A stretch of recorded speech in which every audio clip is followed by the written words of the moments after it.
So for my final project, I did the Harris versus McRae. The case ID is 448 US 297. It was argued and decided in 1980. One fact is in 1965, Congress established the Medicaid program via Title XIX of the Social Security Act to provide financial assistance to states that chose to reimburse certain costs of medical treatment for needy persons.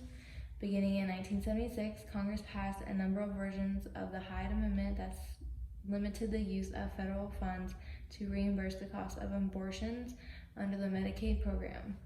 Cora McRae, a pregnant woman, challenged the amendment and took action against Harris, the Secretary of Health and Human Services.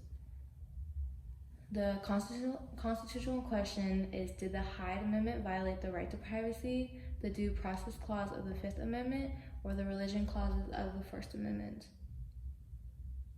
The decision ruled 5-4 for Harris, and the majority opinion was given by Justice Stewart, and he said that the Hyde Amendment did not violate the U.S. Constitution, and that the states that participated in the Medicaid program were not obligated to fund the necessary abortions that was underneath the Title XIX.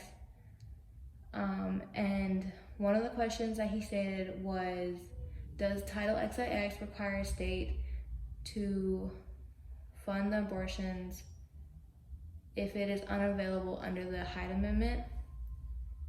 He also said that the restrictions did not infringe on the rights of women to decide whether or not to receive abortion services or not. He also said that the law was not created to favor anything for religion, so it did not violate the First Amendment. And then the dissenting opinion was given by Justice Marshall, and he stated that the Hyde Amendment was not constitutional, and that he believed that the majority's opinion justified an unconstitutional attempt by the federal government to violate the rights of women to seek abortions, and women participating in Medicaid rely on the Medicaid program to pay for abortion services, especially low-waging women. They relied on it,